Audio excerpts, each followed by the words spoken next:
Hi. Hi, welcome to Banting House, National Historic Site of Canada, and once-time home of Frederick Banting, the doctor who discovered insulin in 1921. Yeah, yes, I will have it.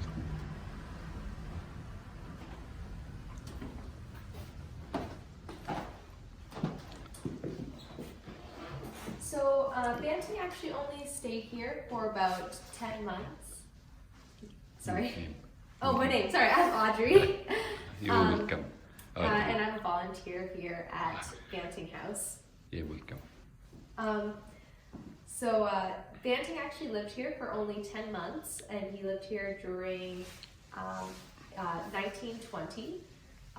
He purchased the house for a little over $7,000, so cheap nowadays, Yes. but very expensive at the time. I believe he purchased it with a loan from his father, who lived up in Alliston, Ontario at the time, which is a bit north of here, and that is also where Banting grew up. So the discovery of insulin did not actually occur in this house. It didn't occur in London actually at all. It occurred in Toronto. But Banting had the idea that led to the discovery of insulin here in this house in 1920, October 31st, at 2 a.m. actually. Yeah. So after Banting moved out here, he moved to Toronto. Yeah. In order to start his research on insulin.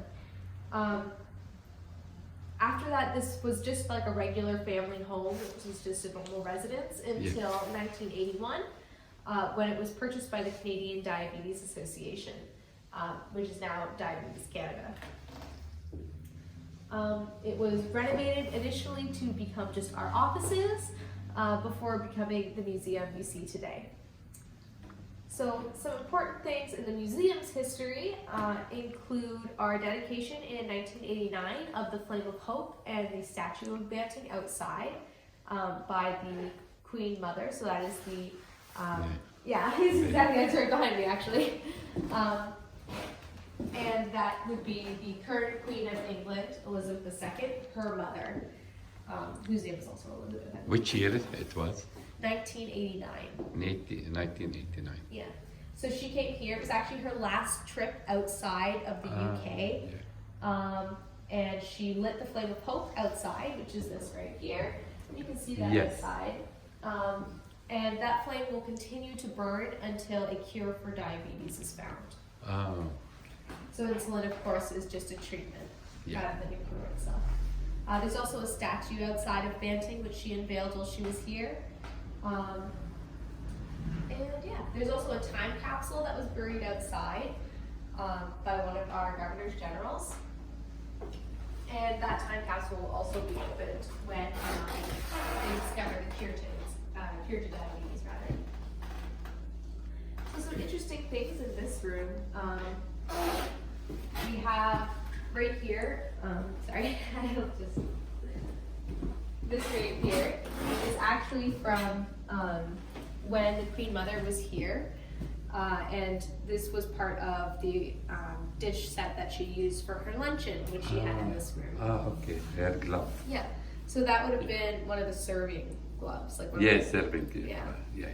The waiters, for room service. Yeah. Yeah. Yeah, this is the Saturday, July 8th, 1989.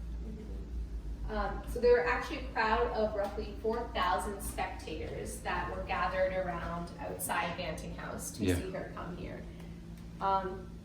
Unfortunately though, less than a year after she lit this flame, there was a gentleman who came and actually extinguished the flame in an act of vandalism.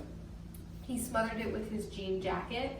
That was a 26-year-old man who at the time was very inebriated. He was drunk. And so this is the original mechanism that would have been holding the flame. Yes. Since then it has been replaced. I believe it cost about $1,760 to replace at the time in 1990. And now it is considered tamper-proof and able to relight itself. So the Queen Mother sent us a letter Of course, she wasn't able to come and relight the flame outside, but she did send this lovely letter to us.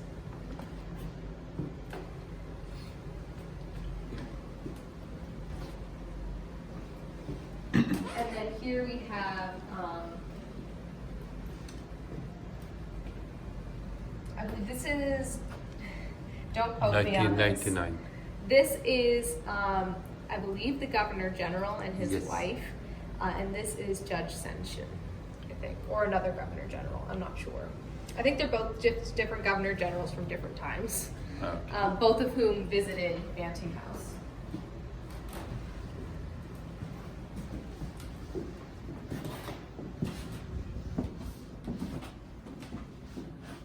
So a lot of people know Banting. Here, I guess. Yeah, okay.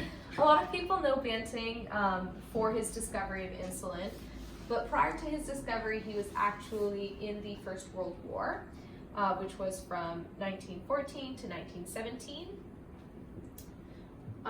He was, at the time, in medical school, trained to become a doctor. Specifically, he was trained to become an orthopedic surgeon. So that's like a focus on bone surgery and stuff like that.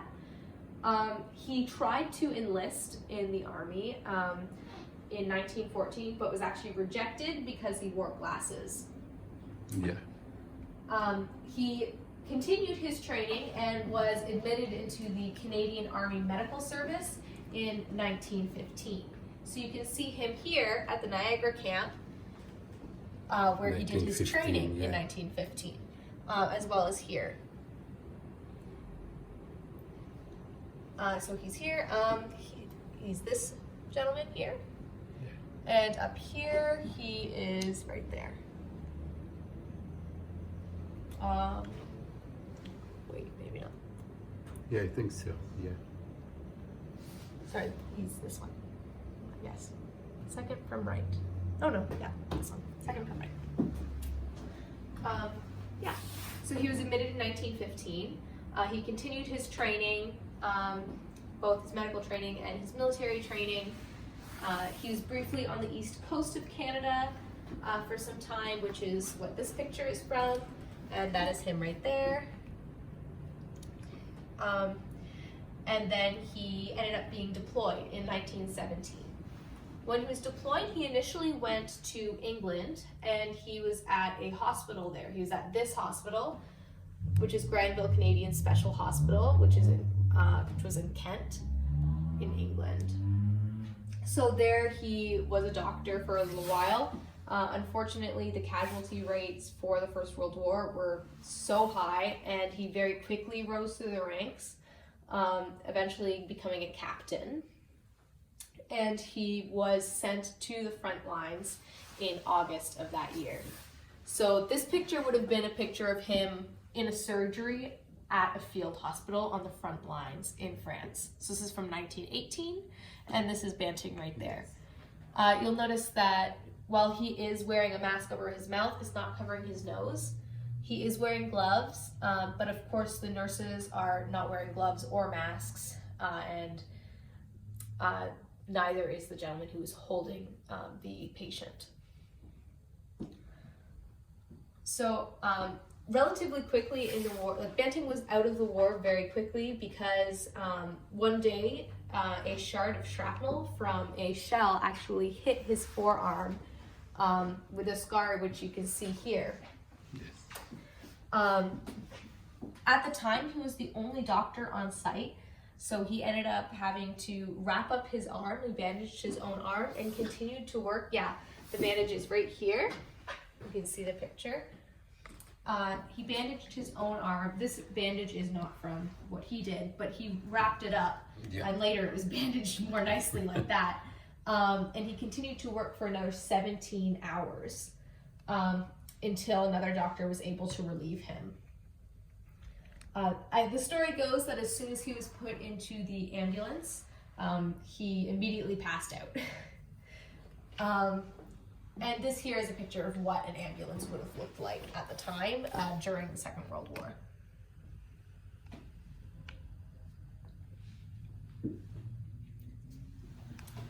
So after Banting was in the hospital, he was sent back to England once he was stable enough, and he never saw action again at that point.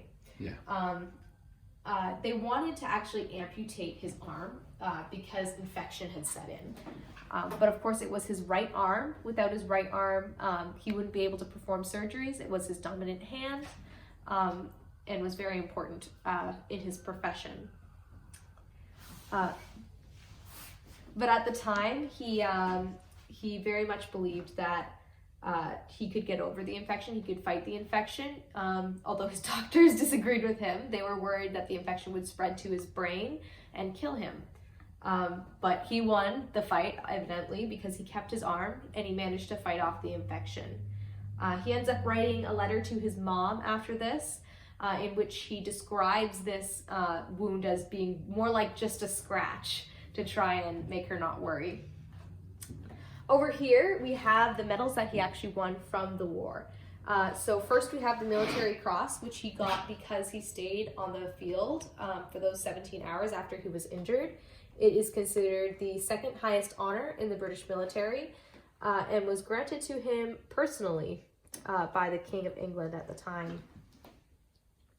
And here we have the British War Medal, as well as the Victory Medal, and of course the most important medal, which was his shot put medal, which was from his training camp.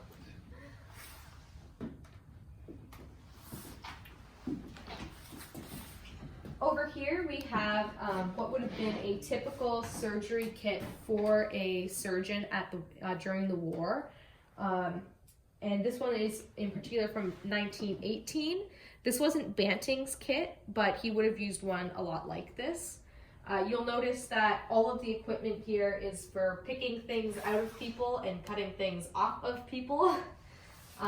Surgery at this point in history was essentially just like hack and slash. It was just about cutting off limbs and trying to contain infections. Especially on the front lines, they wouldn't have had things like anesthesia. Yeah. While germ theory was understood, it still wasn't completely understood to the point it used to be. So here we have a picture of Banting in another surgery, performing another surgery. He is the gentleman in the gown on the stool. Again, you'll notice that he is wearing gloves. However, despite the masks, their noses are not covered, and the anesthesiologist doesn't have anything on at all. Anesthesia was used at the time, but it wouldn't have been available on the front. So this is in a hospital setting where they would have had access to it. Over here, so this used to actually be the kitchen of the house. So we did keep a couple little features from the original kitchen. This is the sink that was original to the house, built in 1900. It's no longer connected to the water, but it is, it's still there. Yeah. So Banting occupied 3 rooms while he lived here, and this was the first one. Sorry, let's turn this light on. So this would have been his apothecary. He would have kept all of his medication here. And over here would have been the other room that he occupied. Sorry.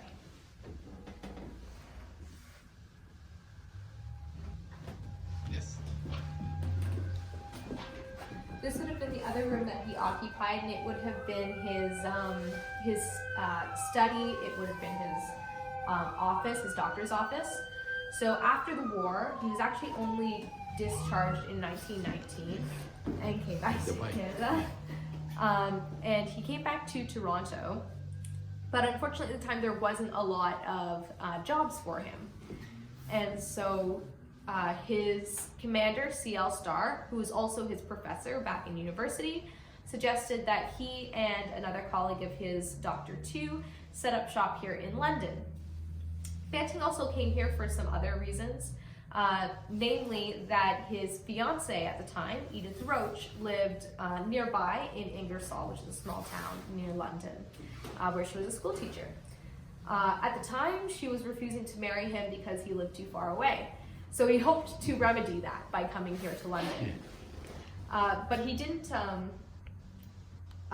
do much research into London at the time. So when he came here, yeah, that's Edith Road right there. And so when he came here, he didn't realize that there was actually a doctor right next door. So you can see in this picture here, this is Banting, this is the house we're in right now. And right here in this house, there was actually a doctor. So he didn't have a lot of patients when he first started off. In fact, his first patient didn't come until 28 days after he first opened his clinic. And the patient only wanted a drink. He came in because at the time, it was prohibition in Canada, so you couldn't buy alcohol without the prescription of a doctor. And so he came here to get a prescription so that he and his war buddies could have a drink together. And that was Banting's first patient. Because he wasn't making a lot of money here, he was looking for work elsewhere, and luckily an offer came from the University of Western Ontario, which was setting up here in London at the time, and they wanted him to lecture for their physiology department. And this is when Banting first kind of learns about the pancreas and its potential associations with diabetes. Mind you, he probably heard about this in med school, but again, his focus was not on this sort of science or sort of medicine. It was on, now I forget the word, I said it earlier, but he was basically a bone surgeon, and that was his specialty. So he had to do a lot of research in order to figure this out and be able to lecture on it. So it's one day while he is here doing this research, he's reading through everything he can get his hands on about. He's reading everything he can get his hands on about diabetes, about the pancreas. And so one night he's been reading all this material, he can't sleep, he's worried about his debts. This place is very expensive to upkeep. He did rent out the other rooms, but it still was very expensive. He wasn't making a lot of money. He was worried because now Edith Roach wouldn't marry him because he was poor. And so he ended up not sleeping until about 2 a.m. when suddenly he had this wonderful idea, which luckily for us he writes down. And it's his about 25-word hypothesis that leads to the discovery of insulin. And we have a copy of it over there. I know you were showing it earlier. We have a better copy of it upstairs in his actual bedroom, which we have restored. So you can see sort of the place where he actually came up with this idea. None of these objects in this room, just a bit about the room, would have belonged to Banting, except for a couple little things. So for example, this cylinder right here belonged to Banting. He used that while he was teaching at, if you go down a bit,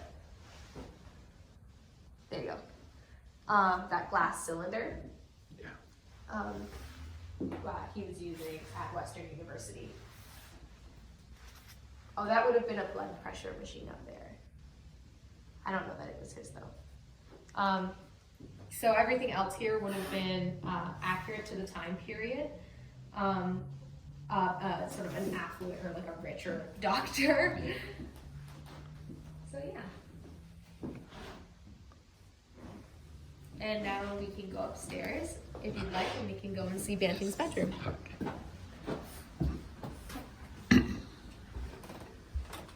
So these windows here are actually original to the home. As is this one up here.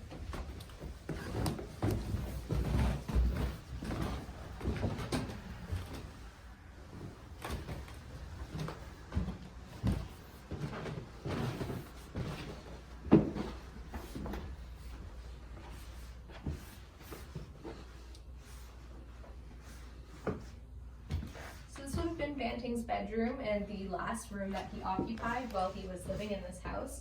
The floor and the walls have been restored to how they would have looked during Banting's time. And this bed actually did once belong to Banting. So the metal frame belonged to him. I believe we got it from a family cottage. And the mattress, of course, was not his, but the frame was, which I think is really awesome. So it would have been in here on October 31st, 1920 that he has this idea that leads to the discovery of insulin. And we have a copy of it right over here.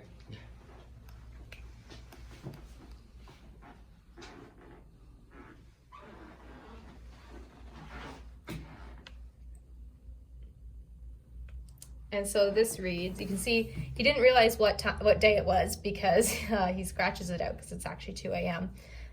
So it is the 31st instead of the 30th. And he writes, diabetes, ligate pancreatic ducts of dog, keep dogs alive till a seamy degenerate leaving islets.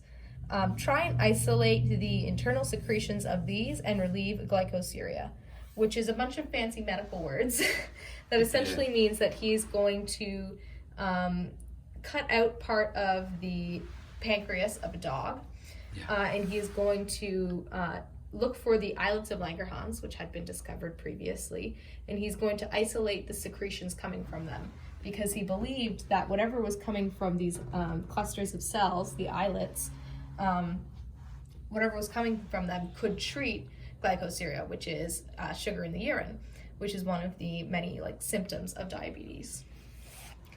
And here we have in 1940, 20 years later, Banting writes about his experiences and why it was that he comes up with this idea, and essentially saying that he was unable to sleep thinking about his debts and so on and so forth. We also have in this room, a lot of people like to come here and leave their letters to Dr. Banting. They write it in all different languages, whatever they prefer, and we'll choose a select number of them every year on National Diabetes Day, and we will read to them. Over here you can see another picture of Edith Roach as well. So him and Edith Roach never actually got married. She said he was too changed from the war, and then of course he was poor. Mind you, then he goes on to discover insulin. He's not so poor then, but yeah.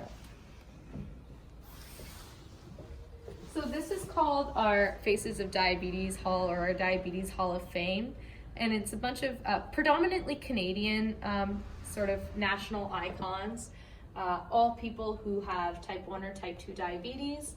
And just to demonstrate that while it can be a very difficult and trying illness,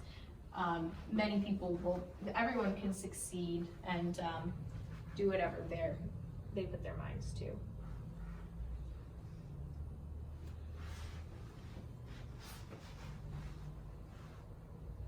We also have one plaque here just specifically talking about how animals like cats and dogs can also have diabetes, and they can also be treated using insulin. So in this room, we're going to talk a bit more about the sort of medical history of diabetes. So diabetes was first, we can find our original writings about it, actually dating 3,000 years ago from ancient Egypt. And they called it the thirsting disease because of the excessive thirst that comes with diabetes. Despite this being such a long ago sort of we've known about it for so long, there was absolutely no way to treat it for a very long time. In the 1890s, doctors began to believe that it had some association with the pancreas, but they still did not know what it had to do with it. They couldn't find what was coming out of the pancreas that was making it affect the human metabolism. And of course, Banting is born in 1891, so he's not part of this discussion at the time. Yeah, so there's a lot of stamps here that are really interesting. Mm-hmm. That's awesome. Yeah. What was I going to say? Okay, so over here, you can see the original sort of method of treatment for diabetes was very minimal. So there was an American doctor named Dr. Allen, and he came up with what was later coined the starvation diet, which was essentially a regime of severe caloric restriction, particularly of carbohydrates, so like sugars. And it was essentially designed to try and limit the amount of sugar your body had to break down. But really what it did was it slowly starved the patient to death. So you can see here what someone might have been eating on this diet. And it's really an astronomical amount of fat and not a lot of anything else. So the average male, who should be consuming roughly 2,000 calories a day, would have been consuming about 1,000 calories on this diet. Here actually is one of the first test subjects for insulin, and this was him before he was given insulin. He weighed just 15 pounds and he was 2 years old. So your average 2-year-old should probably weigh 30 or more pounds, and he's weighing half that. Over here we have a cookbook, and in this cookbook it would instruct caretakers of people with diabetes to how to prepare their food. And so for instance, broccoli would have to be boiled 3 times over before it could be served. So essentially it deprived it of all the nutrients in it. So it really was a very brutal diet for them. Of course, Banting then comes up with that hypothesis that we saw. So initially he goes to Western University and tries to talk to them. Of course, they don't have the facilities. They're kind of a relatively new university at the time. And so they tell him to go back to his alma mater, which is the University of Toronto. And so he has to go and talk to John James Rickard McLeod. And he is at the time, he is the current head of the research division. And so he talks to Banting talks to him and asks him and tells him, he's like, hey, can I have some facilities to do my experiments in? I have this great idea. And McLeod basically says that he's crazy. He's like, you have no idea what you're talking about. This isn't your field of study or expertise. People have been looking at the pancreas for decades, haven't found anything. I don't want to waste my resources on you. I don't want to waste the space, the time. So just get out of here. And Banting just keeps sending him letters until McLeod eventually is like, okay, fine. And he gives him 4 months in this little lab in what's called the Old Medical Building at the University of Toronto. It has since been demolished. And he gives him actually his choice of two assistants who are graduate students. But in the end, he just sort of sticks with Charles Best for the entire summer, which was one of the graduate students. So Charles Best, of course, is very associated with the discovery of insulin because he was Banting's assistant during this period. So by the end of this summer, Banting and Best had managed to isolate insulin in the pancreas of dogs. So they were given initially about 7 dogs to experiment on, but ultimately went through, I believe, 40 dogs before they were able to isolate insulin effectively. Mind you, the insulin they were able to sort of harvest wasn't of a very good quality. It wasn't very pure. And so they had to call in another doctor, which is James Collett. And he came from the University of Alberta, and he's actually the one who manages to purify insulin so that it can actually be safe to use. So this is in, so to remind you of the timeline, 1920, October of 1920, he has his idea.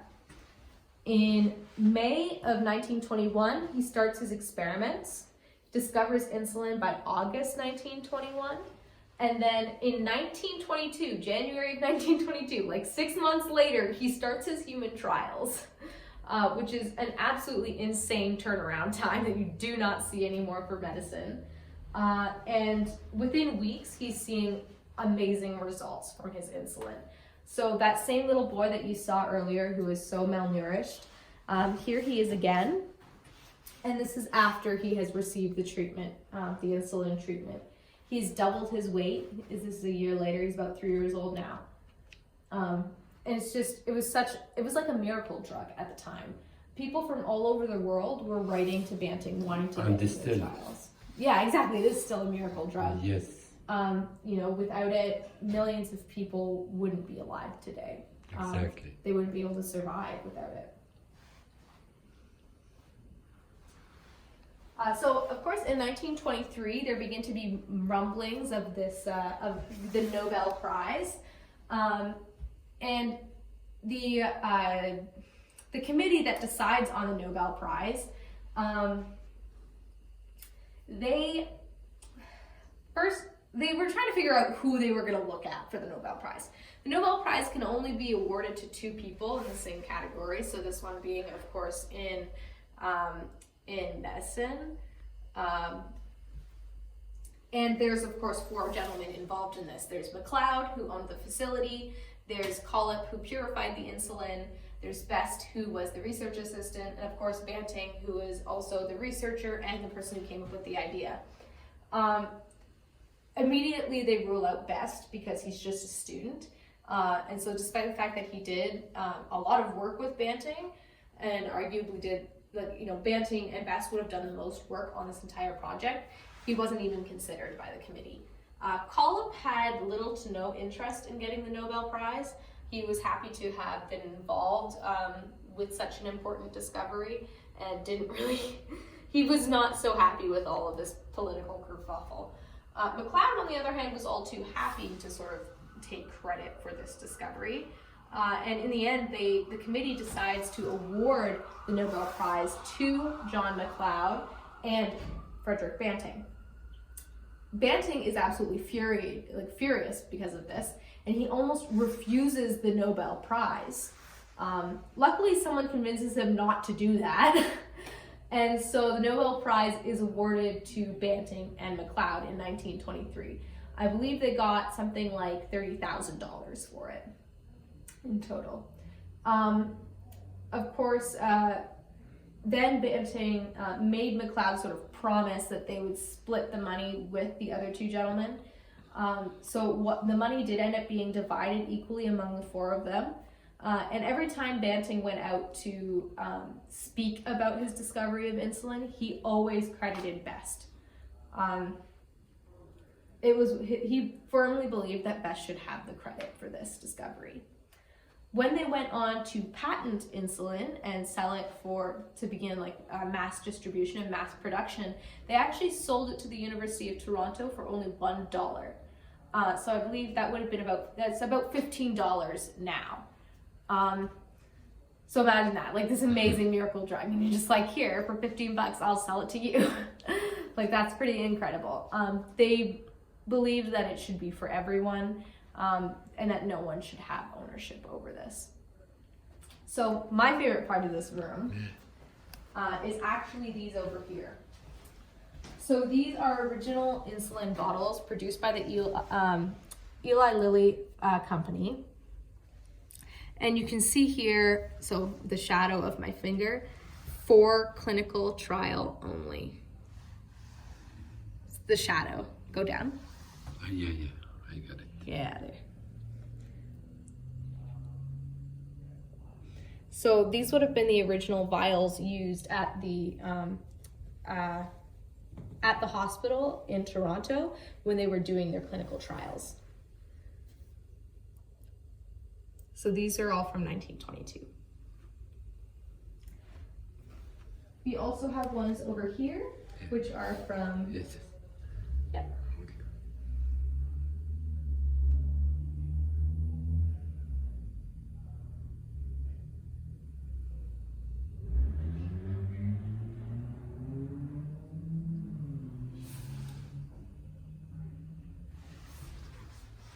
And these ones are from 1951.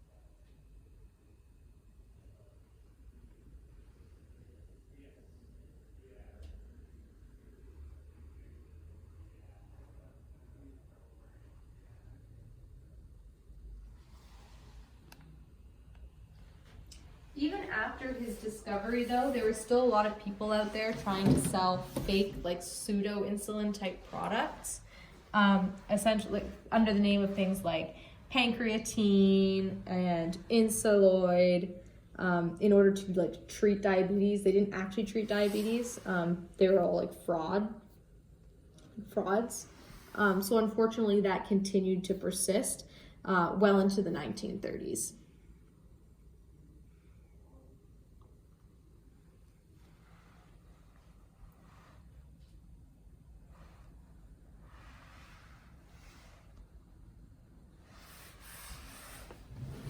So now we're going to go over here and talk a little bit about his life after this discovery.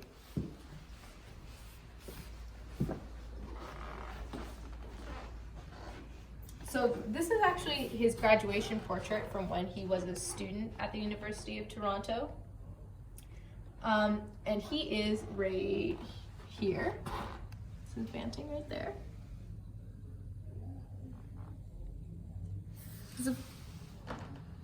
There's also another very famous doctor who was in this class as well, which is Dr. Bethune, and he made some discoveries with regards to ways of transfusing blood. My favorite part about this portrait is actually the 4 women in it. So we have 1, 2, 3, and 4. At the time, the University of Toronto had only begun admitting women to their classes in 1910. So these would have been some of the first female doctors coming from the University of Toronto, which I think is really cool. This here is Banting's fraternity, and again, he's right there.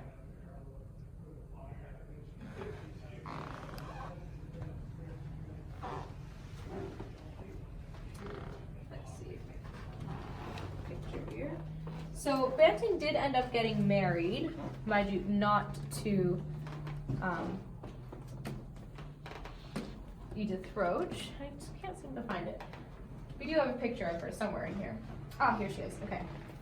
And so he ends up getting married first to a woman named Marion, I believe.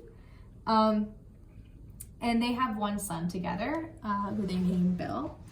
And then they actually ended up getting divorced, which was pretty crazy at the time, a big scandal. And he remarried, this time to his graduate student, who is 20 years younger than him, Henrietta. And you can see, this is an older picture of Henrietta right here. And here's the other one. So she was a doctor in her own right as well. So Banting originally married a woman named Marion. They married in, I believe, 1926 or something like that.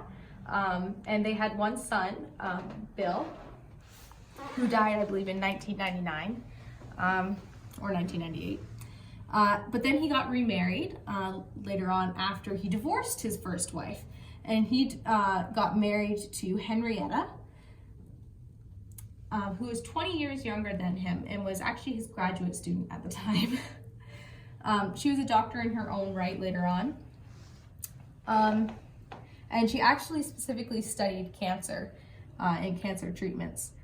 They never had any children together, although Banting did want to have more children, and that's why he married such a young woman. And they get married, I believe, in 1939, which is the war, the year that the Second World War breaks out. And unfortunately, they never end up having any children. She does actually herself end up dying later in, I believe, like the 70s of cancer.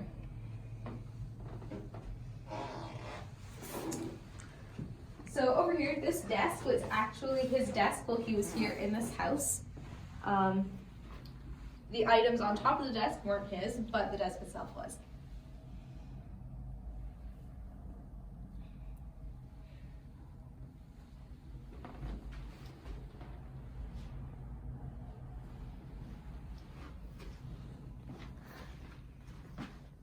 So he actually ends up being the first Canadian on the cover of Time magazine.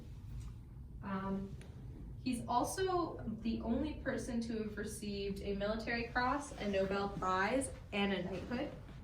So you see here, this is his Time magazine cover right here. We also have Orders of the British Empire here, which would have been his knighthood medals. So that's this one with the ribbon. So that's why you'll hear him be called Sir Frederick Banting. I opt not to call him that because he preferred not to be called it. So you'll notice in all of the letters that he ever writes, he always signs off as just doctor or professor, or even just Banting. You'll on the ones that you were looking at right there, those just said Banting. So when the Second World War came around, he literally put on his uniform from the First World War, which at this point just did not fit him at all. And he went to go and sign up for the Second World War. He wanted to be part of the same regiment he was in the First World War. And of course, the Canadian government laughed in his face and was like, "You're like 47 years old." And not only that, but you're the doctor who discovered insulin. We're not just going to send you off to the front lines. So instead, they put him in charge of research. And so these are two of the experiments that he oversaw or conducted. So here we have the Frank's flying suit, which is a precursor to the model developed to help with blood flow for pilots. So that like when they were at high altitudes flying high speeds, their blood didn't rush to like their fingers and their feet, so they wouldn't pass out.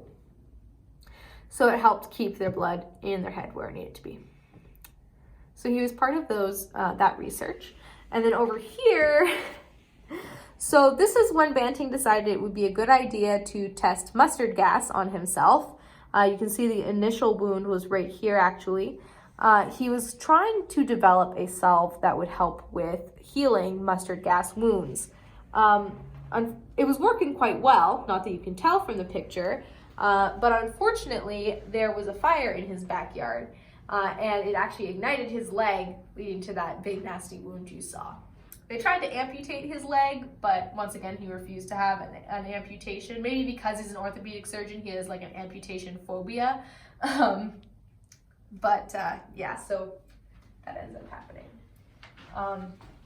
Unfortunately, Banting does die during the Second World War, but not due to war-related causes. He's actually in a plane crash. So he's 49 at the time, and it's February of 1941, and he is flying to Britain from Canada. So this is relatively new technology at the time, transatlantic flight. And they're flying in the middle of winter. They're taking off in the middle of the night. And unfortunately, one of their engines begins to fail. There are 4 people in the plane, the captain and pilot, and the radio man, the navigator, and then Banting himself. So when the first engine began to fail, they were trying to land, and then the second one failed. The pilot ordered for them to all jump out of the plane, and instead of jumping out of the plane, they actually threw out a bunch of luggage out of the plane, probably to lighten it so it was easier for the pilot to steer. And so the pilot thought that they had jumped out. Now we're not sure why they didn't jump out. Many think that it could be because Banting was so old at the time and he wasn't able to jump out. Some thought that maybe they had misheard the captain. They're not really sure why it happened. So essentially what happened is when the plane ended up landing on the frozen lake, they weren't ready for the land. They weren't like sitting in their seats or anything.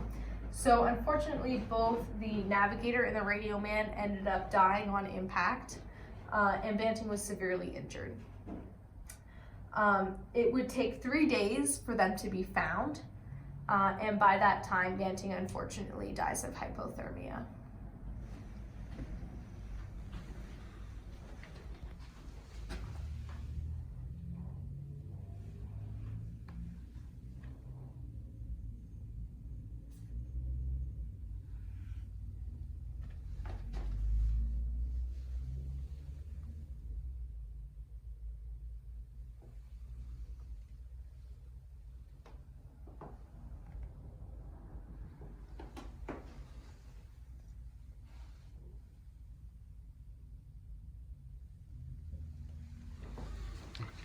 And here we actually have a piece of the plane. And this is the last known photo taken of him.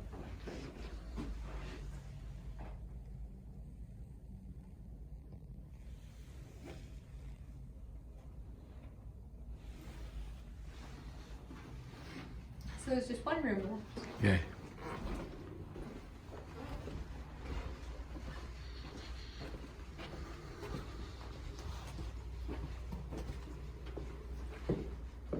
So Banting was an artist as well as a doctor, and he actually had plans to retire at the age of 50. He was 49 at the time that he died, so unfortunately he never makes it to 50. From what I've learned about Banting, I doubt he would have retired at 50 just because the war was going on, but I'm pretty sure that after the war he would have retired right away because he loved his painting. He created hundreds of paintings over the course of his life. This one is actually our favorite because it was painted here in this house. He painted it on cardboard from the laundromat down the street. And it's painted with oils. And so this is the earliest painting of his that we have.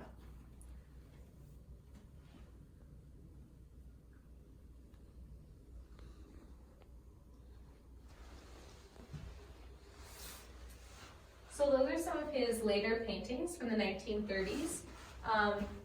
They bear a lot of resemblance to a group of artists known as the Group of Seven, who were famous Canadian artists at the time. And he was actually very good friends with them, particularly A.Y. Jackson, who was one of the members. So here we actually do have him pictured with A.Y. Jackson.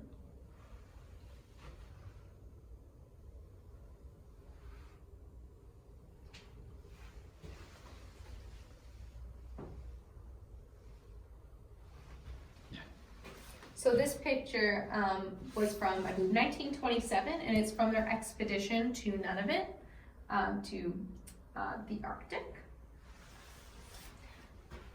where they did a lot of sketching and so on.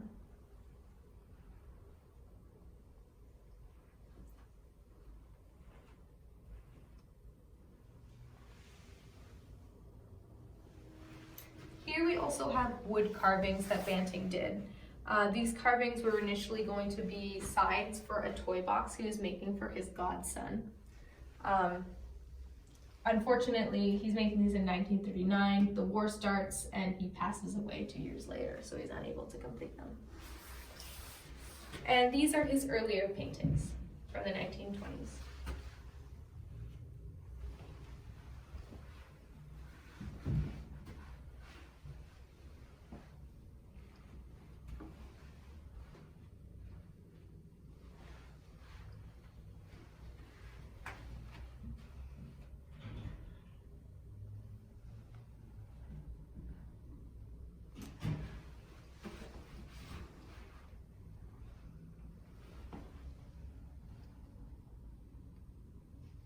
And this is the newest painting of his that we have. It's from 1937.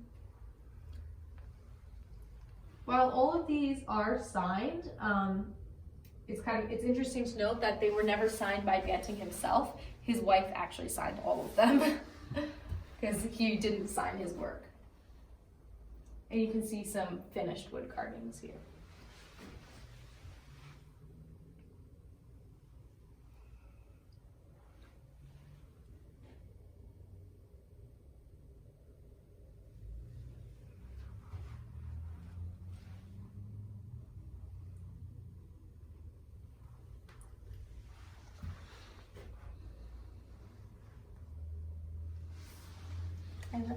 Yeah, very nice. Thank you, I appreciate.